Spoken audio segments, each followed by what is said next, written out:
වත්තල අතීතයේ රජදරුවන්ගේද පාලනයට නතු වූ පුරා විද්‍යාත්මක වටිනාකමක් ඇති කොළඹට කිලෝමීටර් 10ක් දුරින් පිහිටි ඉතා ජනාකීර්ණ නගරයකි.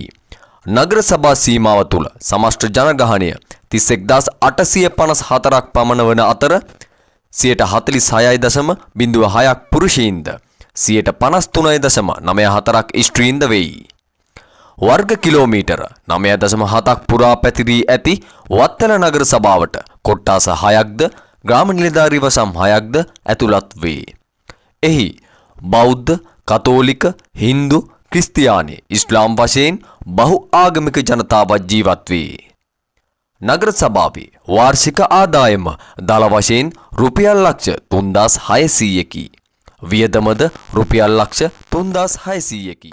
මව්කුස පිළිසිඳ ගැනීමේ සිට උපත, ළමාවිය, තුරුණුවිය, වැඩිහිටිවිය, මරණ මංචකයේ දක්වා සුසානයේ තෙක්වන වත්තල ජනතාවට සේවා සපයන මහජන නියෝජිත ආයතනය වන්නේ වත්තල මාබුල නගර සභාවයි. මෙතෙක් වත්තල මාබුල නගර සභාව පාලනය කරන ලද පාලකයෝ තමන්ගේ සුබ විහරණය තකා පමණක් වැඩ කර නගරයේ ජනතාව පීඩාවට පත් කරන කිසිම ප්‍රශ්නයකට පිළිතුරු සපයා නොමැත. සුන්දර නගරයට පිටුපසින් නැති ජනතාවගේ ජීවන තත්ත්වයයි මේ.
මෙතෙක් නගර සභාව පාලනය කළ පාලකීන් අපට ඉතිරි කළ ගැටලු.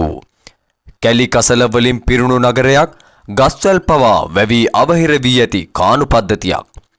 මහජන වැසිකිලි පද්ධතියක් නොමැති ලංකාවේ එකම නගර සභාව. අනවසර ගොඩ කිරීම නිසා අවහිර වී ඇති පහත් බිම් හා ඇල මාර්ග. මහජන මුදල් වංචාව දූෂණය මෙන්ම නාස්තිය. මහජන මුදලට සේවාවන් වෙනුවට ජාවාරම්කරුවන්ට කොමිෂන් ලැබෙන පාලනයක්. ජනතාව රස්තියාදු කරන පරිපාලනයක්. ජනතාව පීඩාවට පත් කරන මැසි මදුරු කරදරය. වලවල් හැරී කැඩී බිඳී ගිය මාර්ග පද්ධතිය. නඩත්තුවෙන් තොර ගොඩනැගිලි. ව්‍යාපාරයක් කරගත් මන්ත්‍රීකම.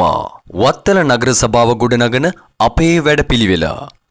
දැනට නාගරික සංවර්ධන අධිකාරිය මගින් යෝජිත නාගරික සැලසුම ක්‍රියාත්මක වන තෙක් සභා බල ප්‍රදේශයට බලපාන ගංවතුර තත්ත්වයන් පාලනය සඳහා කෙටිකාලීන පොදු වැඩපිළිවෙලක් ක්‍රියාත්මක කිරීම. වාහන නැවැත්වීම සඳහා නිසි පහසුකම් සහිත රථගාලක් සමග නවීන වෙළඳ සංකීර්ණයක් ඉදිකිරීම. නගර සීමාවේ ප්‍රධාන පාරවල් ආවරණය වන පරිදි නවීන CCTV පද්ධතියක් ස්ථාපනය කිරීම. සතිපොළ සඳහා විධිමත් ස්ථානයක් තෝරාගෙන නවීන සතිපොළක් නිර්මාණය කිරීම. හදිසි ගෙනීමේ ඒකකයක් පිහිටුවා ඒ සඳහා නවීන යන්ත්‍ර සූත්‍ර ලබා ගැනීම.